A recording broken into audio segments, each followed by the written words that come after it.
രാഹുൽ മാങ്കൂട്ടത്തിൽ എംഎൽഎക്കെതിരായ രണ്ടാമത്തെ ബലാത്സംഗ പീഡന പരാതിയിൽ എഫ്ഐആർ പ്രത്യേക അന്വേഷണ സംഘം കോടതിയിൽ സമർപ്പിച്ചിരിക്കുകയാണ്. പെൺകുട്ടി സുഹൃത്ത് മുഖേന KPCC പ്രസിഡന്റിന് അയച്ച പരാതി KPCC പ്രസിഡന്റാണ് DGPക്ക് കൈമാറിയത്. ഈ പരാതിയാണ് പിന്നീട് പ്രത്യേക അന്വേഷണ സംഘത്തെ രൂപീകരിച്ച് അന്വേഷണം ആരംഭിക്കുകയും ചെയ്തത്. കഴിഞ്ഞ ദിവസമാണ് ഈ അന്വേഷണം ആരംഭിച്ചത്. ആദ്യഘട്ടത്തിൽ പെൺകുട്ടി മൊഴി നൽകാൻ തയ്യാറായില്ല എന്നുള്ളൊരു വിവരമാണ് പുറത്തു വന്നിരുന്നത്. പക്ഷേ ഇപ്പോൾ ഈ കേസ് എഫ്ഐആർ കോടതിയിൽ സമർപ്പിച്ച സാഹചര്യത്തിൽ പെൺകുട്ടി മൊഴി നൽകാനുള്ള സാഹചര്യം ഉണ്ട് എന്നാണ് നമുക്ക് മനസ്സിലാക്കാൻ സാധിക്കുന്നത്. എന്തായാലും പ്രത്യേക അന്വേഷണ സംഘം മറ്റ് അന്യസംസ്ഥാനത്തുള്ള പെൺകുട്ടിയെ കണ്ടെത്തി മൊഴി ശേഖരിക്കും. ഉടൻ തന്നെ ആ നടപടിയിലേക്ക് പോകുമെന്നുള്ള ഒരു വിവരം കൂടി വരുന്നുണ്ട്.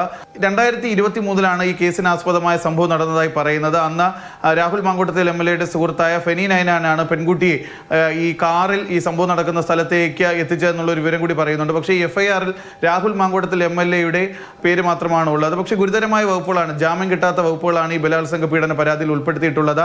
IPC 370 ഈ കേസിൽ രജിസ്റ്റർ ചെയ്തിട്ടുണ്ടെന്നാണ് മനസ്സിലാക്കാൻ സാധിക്കുന്നത്. എന്തായാലും പ്രത്യേക അന്വേഷണ സംഘം ഈ കേസുമായി ബന്ധപ്പെട്ട വലിയ രീതിയിലുള്ള ഒരു അന്വേഷണം തന്നെയാണ് ഇപ്പോൾ നടത്തിക്കൊണ്ടിരിക്കുന്നത്. Jibin JB, Mathrubhumi news, Thiruvananthapuram.